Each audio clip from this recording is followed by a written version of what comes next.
Le rendez-vous était coché d'une croix rouge dans l'agenda de milliers de fans depuis des mois.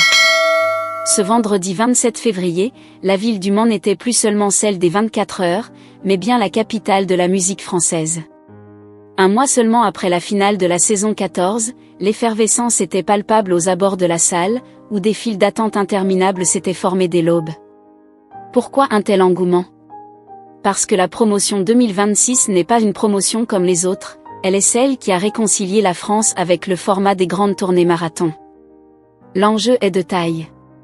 Avec plus de 70 dates programmées à travers l'Hexagone, la Belgique et la Suisse, cette tournée s'annonce comme la plus intense, la plus dense et la plus physique depuis celle de la saison 3, portée à l'époque par la victoire d'Élodie Frégé.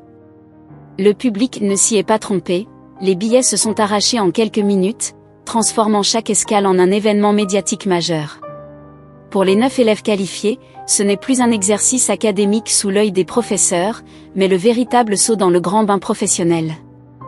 L'ambiance au Mans était électrique, oscillant entre la nostalgie des quotidiennes au château et l'excitation de découvrir enfin en vrai ceux qui ont rythmé l'hiver des Français. Ambre, Mélissa, Jeanne, Anouk, Théopé, Sarah, Léa, Victor et Bastien ne sont plus des apprentis, ils sont devenus, en l'espace de quelques semaines, les nouveaux visages de la variété française. Ce premier show n'était pas qu'un simple concert de lancement, c'était une déclaration d'amour d'un public fidèle à une promotion jugée exceptionnellement talentueuse. La Star Academy est bel et bien de retour, plus puissante que jamais, prête à faire vibrer les zéniths pendant 3 mois de pure folie musicale. L'une des plus grandes surprises de ce lancement au Mans, et sans doute la plus émouvante pour la communauté des Loé fans, fut l'apparition de Léo. Éliminé avec fracas aux portes de la tournée lors des derniers primes au château, le jeune artiste n'avait pas réussi à obtenir son ticket via le vote du public. Pourtant, la production a entendu l'immense vague de soutien sur les réseaux sociaux en lui confiant les clés de la première partie de ce show monumental. Un choix judicieux qui a permis de faire monter la pression tout en offrant une forme de justice poétique à celui qui a marqué la saison par sa sensibilité.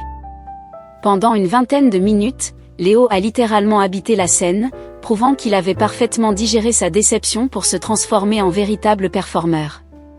Il a ouvert son set avec son titre désormais culte, Dernière soirée, repris en chœur par une salle qui connaissait chaque parole par cœur. Mais Léo ne s'est pas contenté de capitaliser sur ses acquis du château. Il a profité de cette exposition exceptionnelle pour dévoiler la Star Academy avec 2 compositions inédites, Alchimie et Griffes. Ces 2 nouveaux morceaux marquent un tournant plus mature et audacieux pour le jeune homme. Entre sonorités électropop léchées et textes introspectifs, Léo a démontré qu'il n'avait plus besoin des évaluations des professeurs pour briller. Son passage, bien que court, a servi de pont parfait entre l'intimité du château et la démesure de la tournée. En quittant la scène sous une ovation debout, il a laissé la place à ses 9 camarades, non sans un dernier regard complice vers le public du Mans, signifiant que sa carrière, loin de s'arrêter aux portes de la tournée, ne faisait que commencer. La température était montée d'un cran, le public était brûlant pour accueillir les 9 magnifiques. Dès l'extinction des lumières marquant la fin de l'entracte, une tension électrique a envahi la salle du Mans. Le silence n'a duré qu'une seconde avant que les premières notes de guitare, lourdes et saturées, ne déchirent l'air. Et c'est elle, Ambre, alias Amber Jada, qui est apparue seule au centre de la scène, sous un faisceau de lumière crue. Pour ouvrir cette tournée historique, la jeune gagnante de 18 ans a fait un choix audacieux et viscéral, reprendre Ma gueule du regretté Johnny Hallyday. Un titre de patron pour une artiste qui, dès les premières notes, a prouvé que son trophée n'était en rien usurpé. Sa voix, éraillée juste ce qu'il faut et d'une puissance déconcertante, a immédiatement balayé les doutes, la petite prodige du château est devenue une bête de scène. Mais le véritable séisme de la soirée, le moment où le public a compris qu'il assistait à l'éclosion d'une star internationale, fut sans conteste sa reprise de Bad Romance. Fan absolue de Lady Gaga, Ambre ne s'est pas contentée d'imiter son idole, elle se l'est appropriée. Chorégraphie millimétrée, regard magnétique et une aisance scénique digne des plus grandes divas de la pop mondiale, elle a littéralement mis tout le monde d'accord. Dans les tribunes, le constat était unanime, la France tient enfin sa Lady Gaga, une artiste capable de mêler performance vocale athlétique et un sens inné du spectacle visuel. À seulement 18 ans, Ambre dégage une maturité qui contraste avec sa fraîcheur naturelle. Elle n'est pas seulement la gagnante de la Star Academy, elle est le moteur de cette tournée. Sa capacité à passer du rock français le plus pur à la pop internationale la plus exigeante fait d'elle un caméléon rare. Entre deux chansons, ses remerciements émus au public du Mans ont rappelé qu'elle restait cette jeune femme touchée par la grâce, consciente du chemin parcouru depuis son premier prime. Ce soir-là, Amber Jada n'a pas seulement ouvert une tournée, elle a officiellement lancé sa carrière de superstar. Si Amber est la locomotive de ce show, la tournée 2026 brille avant tout par sa générosité et sa cohésion de groupe. Pendant plus de 3 heures, une durée record pour un spectacle de ce type, les 9 académiciens ont transformé la scène du Mans en un véritable jukebox géant, enchaînant pas moins de 58 chansons. Ce n'est pas seulement un concert, c'est un marathon vocal et physique qui prouve l'endurance de cette promotion. L'intelligence de la mise en scène a permis à chaque élève de briller, alternant entre moments intimes et tableaux chorégraphiés de grande envergure. Les duos ont particulièrement marqué les esprits par leur justesse et leur complicité évidente. Léa, la finaliste au tempérament de feu, a uni sa voix à celle de Sarah pour une reprise bouleversante de Always Remember Us This Way. Le frisson a parcouru la salle, confirmant que l'amitié née au château s'est transformée en une synergie artistique rare. Du côté de la pop internationale, Théo et Mélissa ont apporté une touche de modernité absolue avec Azizam d'Ed Sheeran, tandis que Victor et Bastien ont réinterprété le classique My Way avec un charisme et un chic qui ont conquis toutes les générations présentes dans le public. Enfin, l'un des moments de grâce pure est venu de Jeanne et Anouk. Ensemble, elles ont livré une version habitée d'une autre histoire, rappelant que la Star Academy est aussi le lieu où les voix se marient pour créer une émotion nouvelle. Ce segment du show a souligné la force de cette édition, il n'y a pas de petits élèves.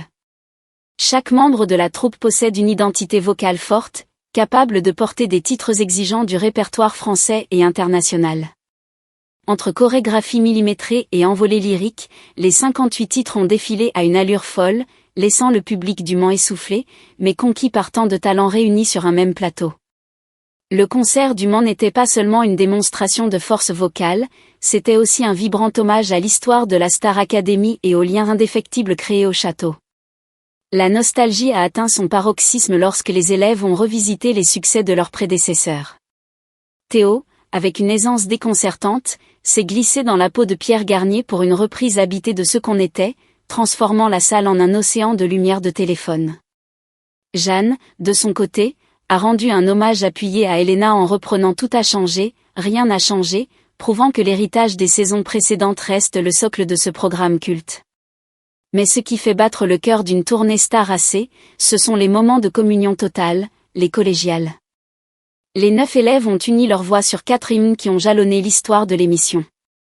De l'énergie disco de Voulez-vous au mythique Ne partez pas sans moi, en passant par l'incontournable Au bout de mes rêves de Jean-Jacques Goldman, le public a vibré à l'unisson. La ferveur est montée d'un cran supplémentaire sur Recommence-moi, confirmant que ces chansons appartiennent désormais au patrimoine populaire français, porté par une nouvelle génération qui se les approprie avec une fraîcheur désarmante. Le point d'orgue de la soirée, chargé d'une émotion presque palpable, fut le grand final sur Des étoiles plein les yeux. Cette chanson n'est pas une reprise, mais la composition originale née du travail collectif des élèves durant leur semaine de vie au château de Damary-Lélis. Voir les 9 académiciens, bras dessus bras dessous, chanter leurs propres mots devant une foule en délire, a scellé le succès de ce lancement. Ce premier show au Mans n'était pas qu'une simple date de concert, c'était la preuve que la promotion 2026 a déjà marqué l'histoire. Les étoiles sont peut-être dans leurs yeux, mais ce soir-là, elles brillaient surtout sur la scène du Mans. La tournée ne fait que commencer, et elle s'annonce déjà légendaire.